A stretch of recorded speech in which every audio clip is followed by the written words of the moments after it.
사람은 이제 하나님과 연결이 끊어져서 무엇인지 스스로 힘으로 하려고 하는 필요증을 갖게 됐어요.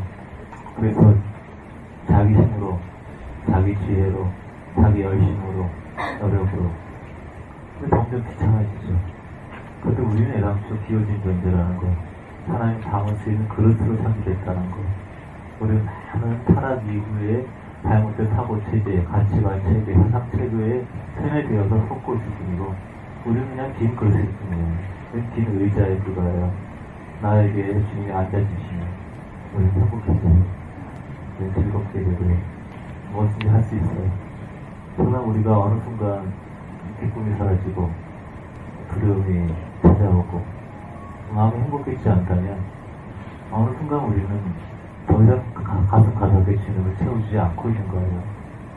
다시 주 앞에 엎드러주님, 내가 조금 잘 나가니까 시선은 다른 것으로 나에게로 환경을 돌렸다고, 죄송하다고, 다시 저에게 임해주세요 라고 하면 다시 기쁨 회복되고 다시 자랄 수 있게 되고 인생의 행복, 꽃과 나비, 상시, 하늘그림 바람 다시 느낄 수 있게 돼요.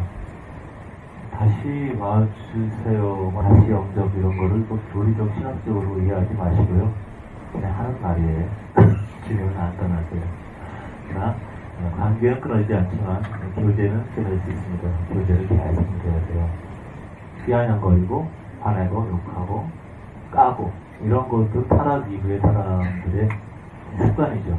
남을 낮춤으로 해서 마치 자연으로 빠지는 것처럼 우리가 하늘을 사랑하는 것, 하나님을 사랑하는 것과 사람을 사랑하는 것과 이걸 분리시켜야 되는 것 같아요.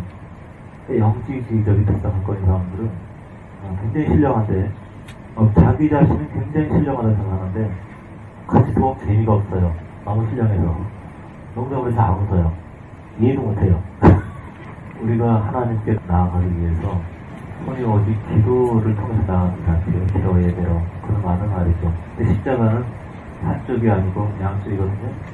이쪽 관계보다 이건 인간관계죠. 하늘과 땅의 관계가 더 길어요. 그렇기 때문에 더 주님을 관계하고 교제하고 이것을 우선이 되는 건 사실이에요. 그러나 십자가는 수직관계와 수평관계를 포함하고 있기 때문에 관계를 통해서 삶을 통해서 하나님께로 나아갈 수 있습니다. 하나님께 나아가는 아주 쉬운 방법이 뭐냐면 사람을 사랑하고 격려하고 축복하는 일이에요. 사람을 사랑한다고 말하고 아름답다고 말하고 고맙다고 말하고 이럴 때 단순히 인간관계만 좋아지지 않아요. 우리 속에서 어떤 일이 생겨요. 우리 속에서 쿨하고 영혼의 감각이 나타나요. 그래, 내가 그것을 기뻐한다. 이렇게 주님이 말씀하셨어요. 그래서 주님을 사랑하는 것이 옆에 있는 사람을 사랑하는 거예요. 사랑을 표현할 때 잘 받아들이는 사람도 있고 많이 마음이 되고 왜곡되어서 자꾸 받아들이지 못하는 사람도 있어요. 사랑을 표현하는 경험에 익숙한 사람들은 그런 사람들의 마음도 열 수 있겠죠. 하지만 쉬운 것부터 시작하기 좋아요. 마음이 상한 자, 어린아이들. 어린아이들은 참 좋은 재료예요. 아이들은 그냥 안아주고 사랑해주면 아무것도 왜곡하지 않고 기뻐해요. 전에 사라라는 아이, 안나라는 아이, 두 여자아이가 있을 때 너무 예뻐요. 그래서 왜 이렇게 예쁘지? 너무 예쁘다. 그랬더니 난 안 예뻐요. 나 못생겼어요. 이렇게 얘기해. 너무 눈이 빨갛게 예쁘는데 잘못 생각가 됐겠죠. 그렇게 듣고 자랐겠죠. 슬픈 일이에요. 하지만 어린 아이들은 일반적으로 쉽게 받아들여요.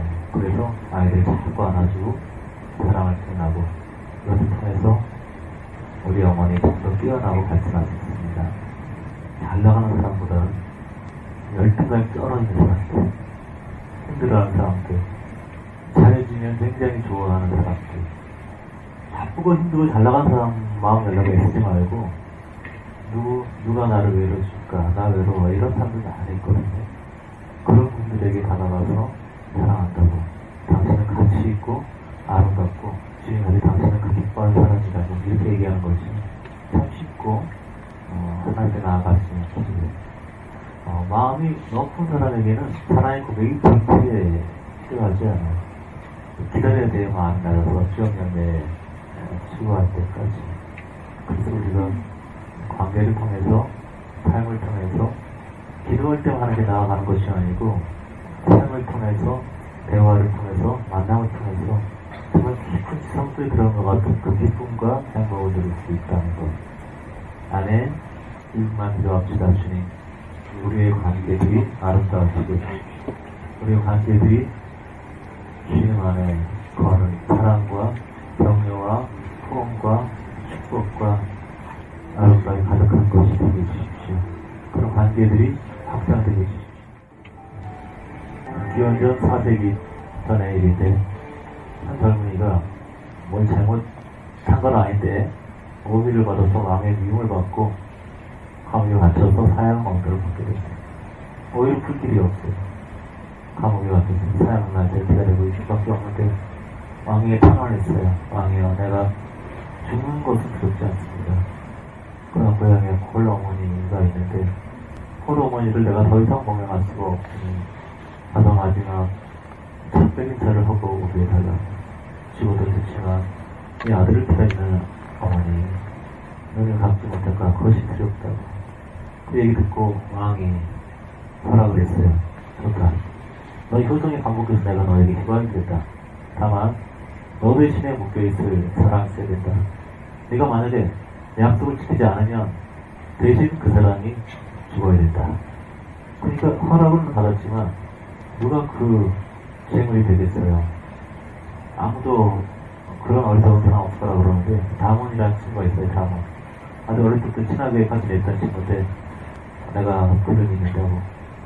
그러니까 내가 대신 강원하겠다. 주위에서 다 어리석은 사람이라고 그러는데 그걸 거절하고 나는 내 친구를 믿는다고 감옥에 들어갔어요. 고마워 친구. 내가 꼭 돌아올게. 그리고 막 달려서 어머니에게로 갔습니다. 모든 사람이 지금 바보 같은 놈. 갇혀있을 때와 나갈 때의 마음이 다른 거를 왜 모르냐고. 공정은 있느냐고. 그런데 전혀 의심하지 않고 내 친구를 내가 잘 알아. 돌아올 거야. 약속한 한 주일이 지났어요. 그는 오지 않았습니다. 그날 자정이 될 때까지 그는 오지 않았어요. 그 다음 아침에 그는 묶여서 눈을 가리우고 사형장으로 끌려가게 됐습니다. 많은 백성들이 따라가면서 저 어리석은 바보 같은 놈 그러면서 사형시킨 때까지 끌려갔어요. 많은 군중이 몰려가고 왕도 갔습니다. 사형시킨을 구경하기 위해서. 그리고 이제 목을 메어 죽인다고 성틀에다가 묶어놓고 목에 발길이 걸렸어요.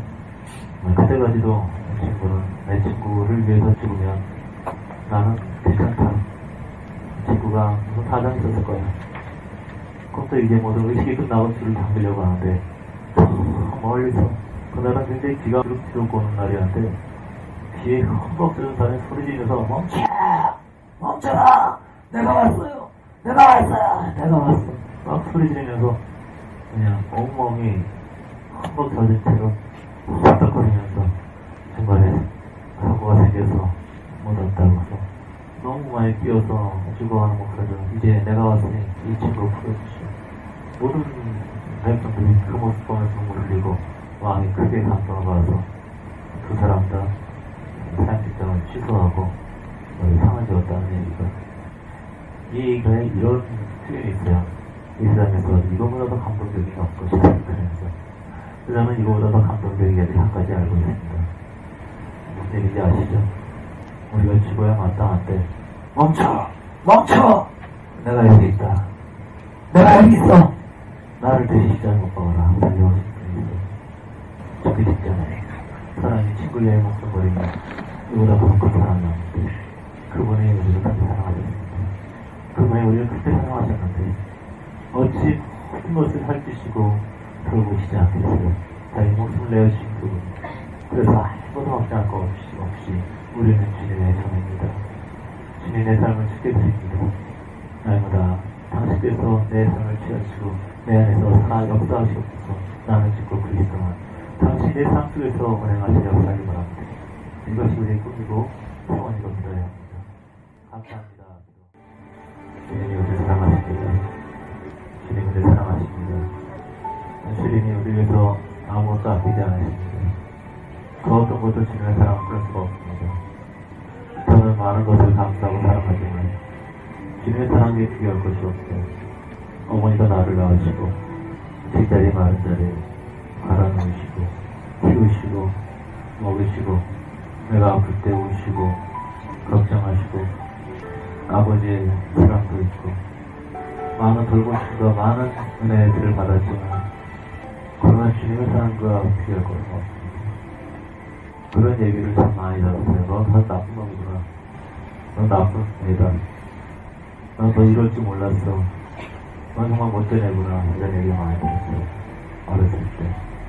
근데 주님은 그렇게 말씀하지 않으십니다. 너는 아름다운 존재다. 너는 가치 있는 존재다. 내가 너를 위해서 죽었다. 제가 그걸 거부했죠. 주님이 그건 말이 안 되잖아요. 그게 말이 된다고 생각하죠. 제가 아름답다니. 제가 가치 있는 존재다. 저는 기가 막힙니다. 주님 말이 되는 얘기를 해주셨어요. 그때 주님이 내가 너를 사랑한다. 어떤 고통도, 어떤 수치도, 어떤 고독도 너를 위해서라면 다 당할 수 있게 하는 거예요. 그래서 그 어떤 사람도 그 사랑하고 비교할 수 없는 겁니다. 영원한 사랑한다. 사랑한다. 여인이 어찌 그 자식을 잃겠느냐. 벌써 잃을지라도 나는 잊지 않으시고 주님을 늘 사랑하시고 놓지 않으십니다. 너희는 머리까지 쓰신 걸 되었습니다. 하늘에서 타오마시고 주님은 인류의 죄 때문에 돌아가신 것이 아닙니다. 세상의 죄로 인해서 죽으신 것이 아닙니다. 나의 잘못 때문에 죽으신 겁니다.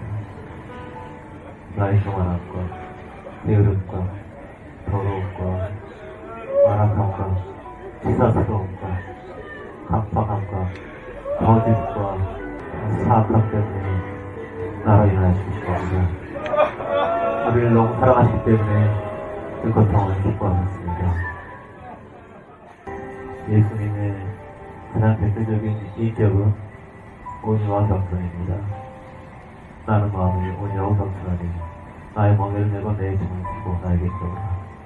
그 주님을 알아갈수록 이 두 가지 부분이 나타나요. 온유해집니다. 부드러워져 겸손해집니다. 자기 나타내는 것 좋아하지 않고 높임 받는 것 좋아하지 않고 섬김받는 것 좋아하지 않고 밑에서 무릎 꿇고 섬기고 싶어요. 무릎 꿇고 사죄하고 싶어요. 온유하고 부드러운 것. 주님과 소통할 수 있는 아주 중요한 요소예요. 강팍하고 굳어질 때 우리가 주님과 소통할 수 없어요. 많은 사람이 굳어져 있어요. 화를 내면 굳어져요. 양심에 갇혀서 눌러버리면 굳어져요. 왜 술을 마시고 도둑이 범죄하냐면, 강도짓을 하냐면 심장을 마비시키기 위해서요. 강도에 살아있는 벽이 있었기 때문에 마비시켜요. 용서하지 않고 화내고 짜증내고 남을 판단하고 점점 마비돼요. 왜냐면 그런 사람들은 온유하면 견딜 수가 없어요. 남을 찌를 때 고통스러워서. 그래서 자기를 죽여야 돼요. 마비시켜야 돼요.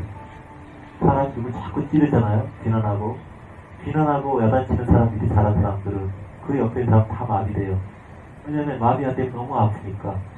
콕콕 찌르는 사람한테서는 모든 사람이 마비되고 감정이 죽은 사람이 되어버려요. 기쁨도 없고 산들바람도 못 느끼고 불어오는 위통 느끼지 못해요. 다 죽어버려요. 감각이 마비되어버려요. 마비되고 굳은 사람들, 웃을 줄도 모르고 울 줄도 모르고 굳어있어요. 경직되고.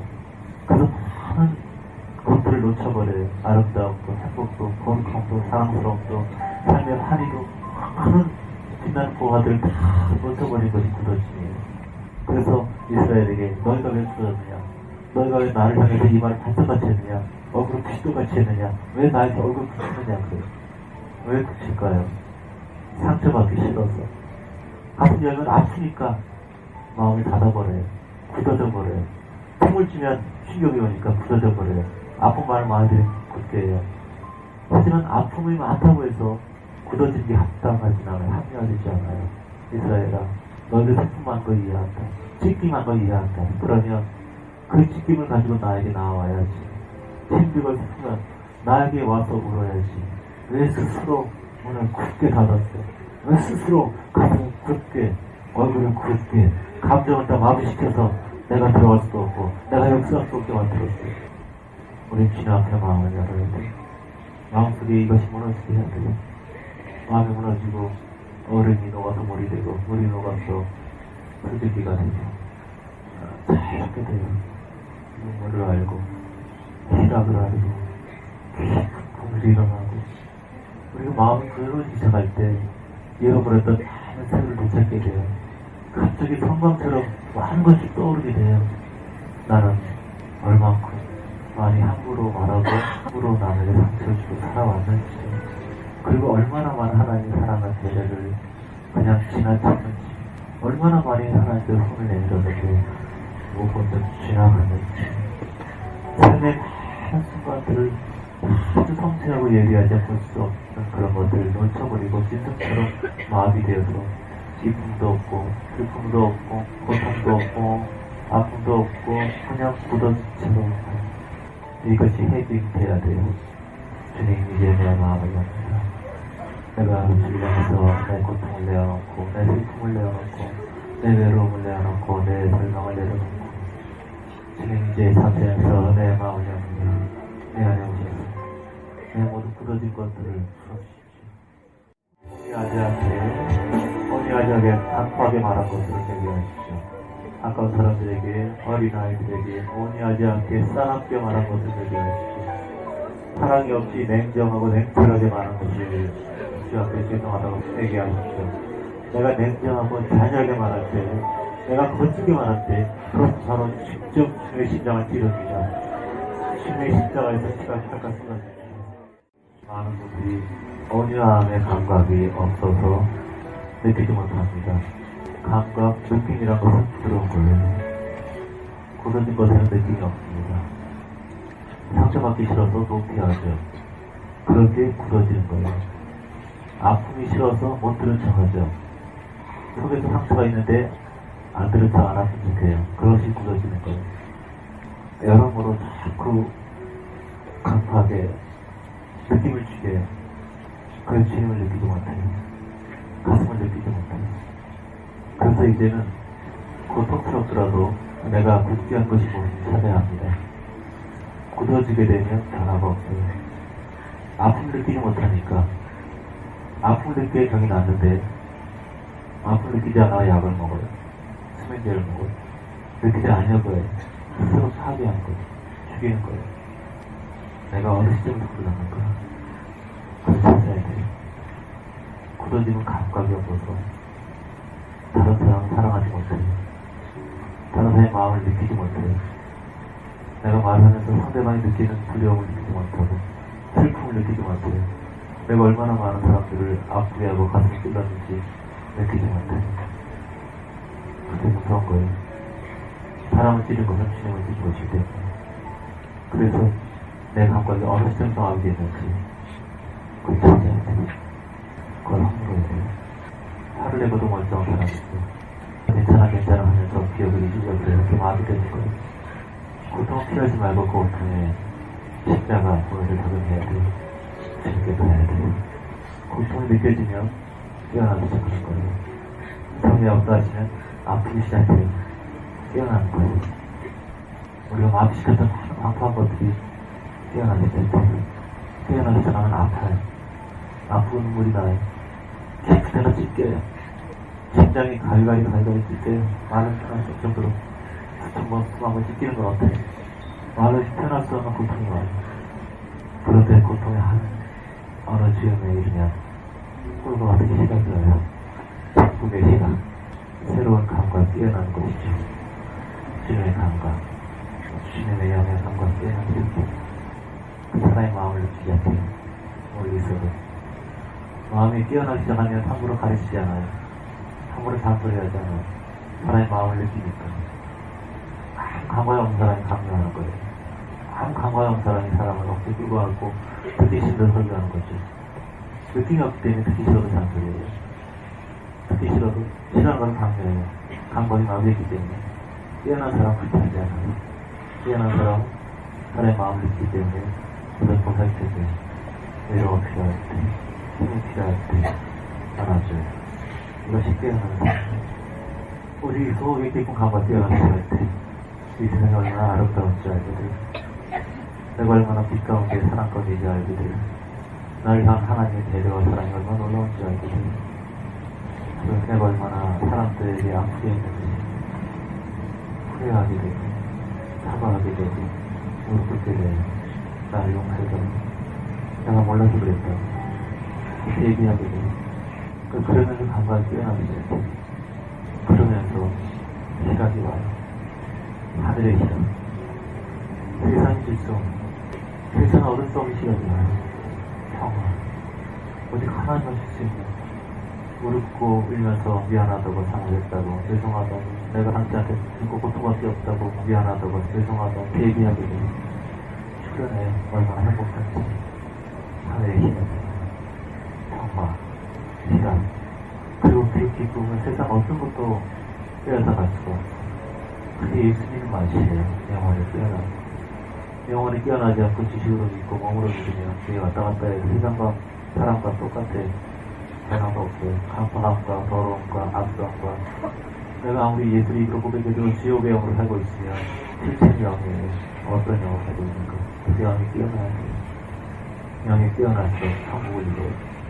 천국의 향취가 되고 삶의 순간이 한결되고 굳어진 것이 풀어나고 생수가 일어나는 저와 여러분 되시기 바랍니다. 성도가 우리 내가 사도다 내가 저렇게 훌륭한 자보다 조금 더 배운 것이 없사도다 막 그렇게 하다가 말년에 대해서 가장 늦게 쓴 편지에는 이렇게 써요. 내가 주인 중에 계시다. 주님께 가까이 갈수록 나는 주인 중에 계시다. 이런 말이 떠오르게 됩니다. 어둠 속에 있을 때는 아무것도 보이지 않아요. 자기가 얼마나 강통한지 얼마나 대처받아 살아왔는지 남을 욕하고 남을 정죄하고 완악하게 살면서 전혀 몰라요. 강박이 죽었으니까 지금처럼 빛으로 나아가잖아요. 눈물로 살게 되니 기가 막혀서 내가 이제 완악하고 더럽고 취하고 끔찍한 삶을 살아왔구나. 남에게 죄를 끼치고 죽을 삶을 살아왔구나. 그걸 못 떠지게 돼요. 너무 죄송하고 미안하고 고백스러웠고 그런데 그런 나를 주님이 다 아시면서 사랑하셨구나. 꼬집지 아니하고 기다리셨구나. 사랑하셨구나. 얼마나 감사하고 얼마나 고맙고 내가 이렇게 1만 달러한테 용서받았으니 나도 용서해야지. 내가 이렇게 흉악한 죄인이 사함받았으니 나도 그렇게 해야지. 그런 마음으로 우리 영이 일어나서 부디 주의 빛 가운데 가게 되기를 바랍니다. 아멘. 따라서 영이 깨어날수록 복을 누린다. 하나님께서 역사하시면 성령 충만하게 되면 계시의 눈이 열려서 아내의 아름다움을 깨닫게 되고 신령한 눈이 열려서 아내의 가치, 남편의 가치에 대해서 눈을 뜨게 됩니다. 마녀 역사하게 되면 그 반대예요. 가치를 전혀 못 알아보고 아유 내 팔자야 내가 눈이 뭐가 씌워가지고 그게 악한 영에게 서는 겁니다. 주님이 역사하시게 되면 얼마나 감사한지 얼마나 고마운지 가족들에 대해서 그런 눈을 갖게 돼요. 그 눈이 새로운 관계를 창조하는 것이기 때문에 천국이 이루어진 겁니다. 저는 아내를 정말 아껴주고 사랑하는 남자를 제일 좋아해요. 멋있어요. 또 이제 자기 남편을 최고로 알고 남편을 항상 높여주고 세워주는 아내들 보면 그냥 또 멋지고 사랑스럽죠. 여성들은 자신의 운명이 사명이 남편을 세워주는 것을 위해서 창조되었다는 것을 잊어서는 안 돼요. 세상 가치관과 다릅니다. 아담을 지으시고 베틀로 아내를 만들었기 때문에 남편의 성공은 아내의 성공이고 남편의 실패는 아내의 실패예요. 여성이 어떤 사명을 받더라도 주님께 갔을 때 첫 번째 물어보는 것은 너는 내 남편을 세워줬느냐, 너는 내 남편에서 얼마큼 눈물을 흘렸고 얼마큼 기도했고 얼마큼 그를 세우기 위해서 했었느냐. 전도를 많이 하든 사역을 많이 하든 일을 많이 하든 돈을 많이 벌든 모든 것 상관없이 너로 인해서 얼마나 남편이 기가 살고 회복되고 충만해졌는지 그거를 물어. 그래서 남편이 망가져 있으면 그거는 아내가 책임을 느껴야 되고 기도해야 될 것이고 남편이 잘 되었으면 그것은 반드시 아내의 덕분입니다. 아내의 기도와 능력과 이것이 항상 있었기 때문에 이것을 항상 기억해야 합니다. 그래서는 신앙이 아무리 좋다, 나 은사가 많다 그래도 가족 관계가 좋지 않으면 그 신앙을 인정하지 않습니다. 아직 싫어한다는 것은 아니지만 애기다라고 생각해요. 왜냐하면 어떤 사람이 헌신되어서 신앙을 알아가게 되면 주변 사람이 가장 가까이 사람인 걸 잘 알게 됩니다.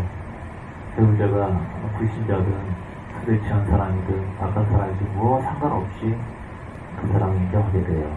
그러니까 제가 참 존경스럽게 보는 이유는 뭐냐면 남편들이 헌신되지 않고 줄을 모르고 어떻게 보면 좀 방탕한 삶을 살고 있을 때도 충분히 남편 섬기고 사랑하고 눈물의 기도를 쉬지 않고 했동안 주님 모르는 사람들은 술, 담배 하고 다른 거 하고 깨려 있잖아요. 그런데 영지적 시각을 가지고 그것을 판단하고 정죄하고 그런 분이 참 많습니다.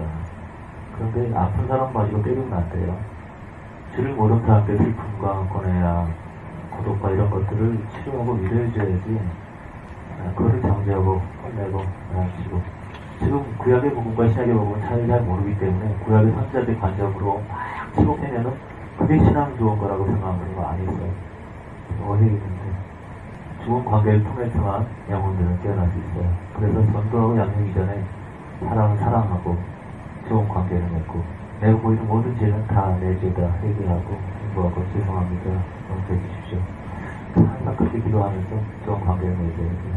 그래서 좋은 관계를 맺게 되면 영혼이 연합되기 때문에 아름답게 잘 성장합니다. 한국교회는 일반적으로 성도들이 너무 성숙되지 않았어요. 기복적인 신앙도 많고 내 뜻이 이루어지면 좋아하고 안 되면 열받고 막 언제까지 막 짜증내고 이런 신앙이기 때문에 이런 수준에서는 아이를 낳을 수가 없고 좋은 관계를 맺을 수가 없어요. 전도하러 가서 싸움만 납니다.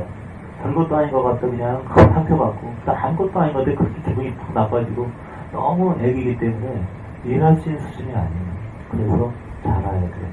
잘하게 되면 반드시 사람을 사랑하게 되고 좋은 관계를 맺게 돼요. 서로 존중하고 배려하고 살던 삶에서도 항상 남을 배려하고 편안하게 하기 때문에 상대방이 이 사람 또한 살 수 없다 그걸 느끼게 돼요. 그래서 영적인 우위를 갖게 되는 거예요. 영적인 우위. 바울이 간수에게 복음을 전할 수가 없었는데 제재 나가지고 영적 우위가 막 바뀌니까 선생님들 어찌한 구원을 받겠습니까? 이 사람의 신앙을 존경하고 이 사람의 인격을 존중하고 이 사람은 나보다 높은 어떤 걸 갖고 있다라고 영적 우위를 인정했을 때 그때 복음 들어가거든요. 그래서 먼저 삶이 인정받아야 되고 존경받아야 되고 세상에 많은 여자가 있으나 당신 같은 여자는 없습니다. 나는 당신 형을 존경해요. 남자들도 여자들도 상대방에게 사랑도 받고 아니라 존경받을 사람이 돼요. 당신하고 신앙은 다르지만 당신 삶의 모습이 너무 아름답고 존경스럽다. 이런 일이 들을 수 있어야 돼요. 주님을 붙들면 그렇게 됩니다. 그럴 때 마음이 열게 돼요. 마음이 열 때 사실 다그치지 않고 한 걸음씩 상대의 눈높이에 맞춰서 주님의 사랑과 주님의 선하심을 증거해야 돼요. 생각한 거 언제 깨져야 되는데 쫙 부서져야 되는데 이런 수준의 의식 갖고는 영혼을 잘할 수 없습니다. 사랑하고 좋은 관계를 맺는 것. 왕이여 당신 놀고 나서 먹고 마셔서 그리고 자기 혼자 올라가서 가슴을 찢고 우는 것 엘리야처럼 이것이 성숙한 사랑이에요. 그래서 영혼이 자꾸 성장하게 되면 괜히 주위에 사람들이 많이 생기게 됩니다. 괜히 기도를 원하는 조언을 원하는 사람이 생기게 돼요. 한마디도 잔소리하고 굳히고 그러는 것이 아니라 잘 편하게 이끌어가게 됩니다. 대체로 보게 되면 참 존경받지 못하는 사람들이 남이 보면 참 한심스러운데 맨날 가르치려고 그러고 맨날 간대한다고 귀찮게 하고 그래 먼저 자신의 어떤 영적 위치, 자기 안에 삶에 주어진 자유함 이런 것들을 경험하고 나아가야 합니다. 여자가 낳은 자 중에 세례요한보다 큰 자가 없다고 했죠. 크다 작다의 기준은 뭐냐면 그리스도를 드러내는 주님. 그리스도가 우주의 근원이시기 때문에 생명의 근원이시기 때문에 그 모든 왕과 제사장과 선지자는 그리스도를 가리키는 거예요. 이사야도 다윗도 사사도 모든 그리스도를 가리키는 거예요. 왜 세례 요한이 가장 뛰어나다고 하냐면 직접적으로 그리스도를 가르치기 때문에 바로 앞에서 이사야도 하는 거는 그렇게 애매하단 말이에요. 그죠? 모호하게 구약의 예언은 마치 동양과 같아서 그 앞에 마당이 있고 아이가 놀고 있고 그 뒤에 하는 원산이 보이고 이 원근이 없죠. 그래서 모호한데 세례 요한은 저기 하나님의 어린양을 직접적으로 가르쳐. 그래서 주님을 출시한다, 주님을 가르친다는 사역의 가장 대표적이고 가까이기 때문에 가장 들어간 겁니다.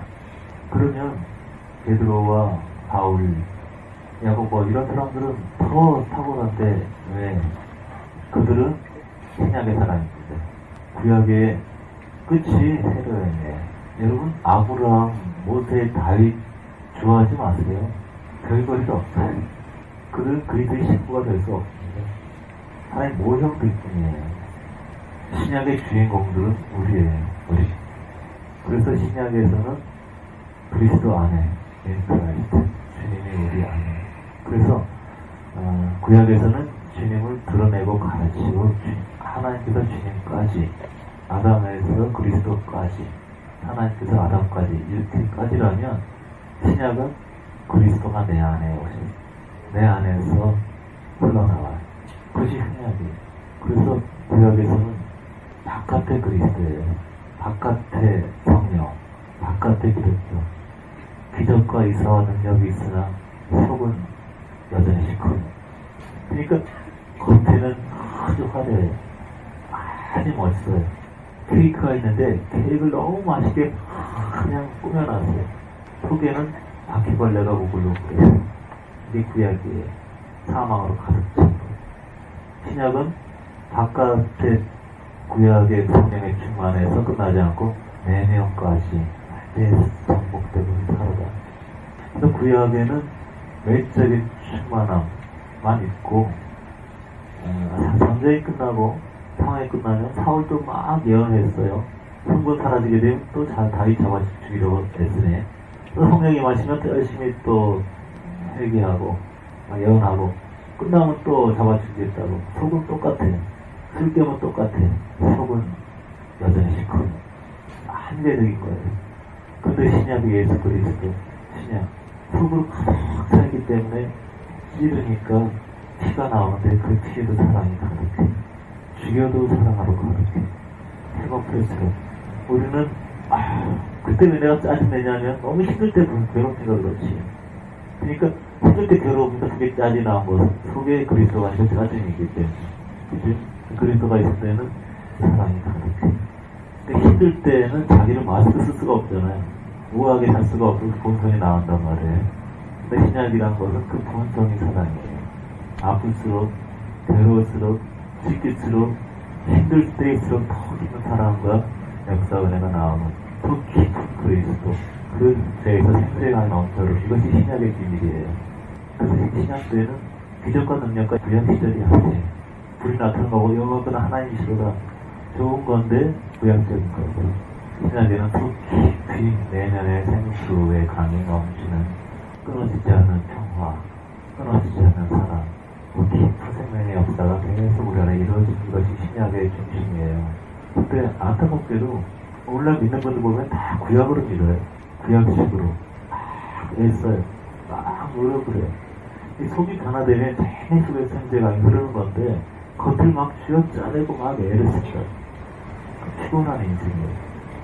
어떤 기도 굉장히 많이 하신 분인데 교회를 성전이라 그래요. 예배 다니거든요. 성전은 우리가 성전이에요. 근데 그분 말에 의하면 성전에 방석이 있어요.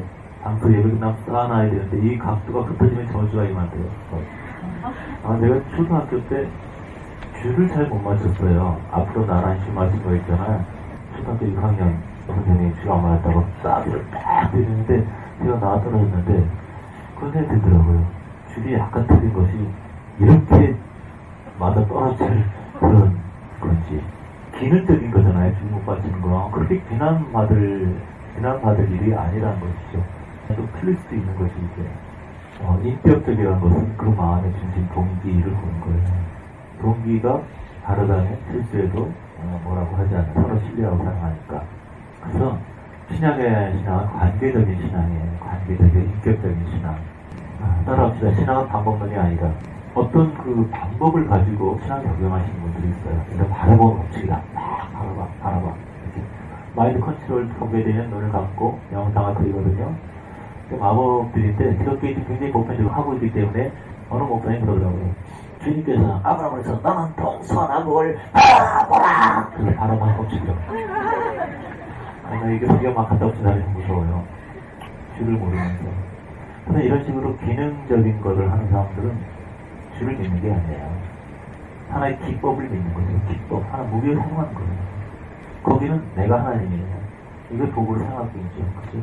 성전이 같은 것도 마찬가지예요. 신념의 법칙, 이런 거 마찬가지. 그건 신앙이 아니에요. 그 자체가 나쁘다고 할 수는 없어요. 하지만 그것은 신앙의 본질이 아니라는 거죠. 그래서 모든 어떤 방법에는 관계성, 주님이라는 관계성이 들어가야 돼요. 호흡도 마찬가지예요. 호흡을 주님과 관계성 없이 내가 주를 바라보고 신앙하고 신뢰하고 이런 관계적인 것이 아니고 호흡을 자꾸 훈련해가지고 뭐 호흡을 기를 어떻게 보내고 막 그래가지고 뭐가 열릴 때나 막 그거는 그 기법이지 그건 인격적인 것이 아니에요. 신약의 모든 것들은 인격적이고 관계적인 거예요. 그래서 신앙이 하나의 어떤 그 방법론이 하나의 무기가 된다면 그것은 하나의 기법이지 신앙이 아니에요. 신념이거나 그리고 그것을 사용한 주체는 나거든요. 자기 중심이라는 거. 자기 힘으로, 자기 지혜로, 자기 열심으로. 점점 귀찮아지죠. 그래서 신앙이라는 것은 주님과의 관계성이다. 호흡을 하든 잠을 자든 밥을 먹든 모든 것을 주 안에서 살아가는 것도 모든 것도 주 안에서 주를 붙잡고 주 안에서 살아.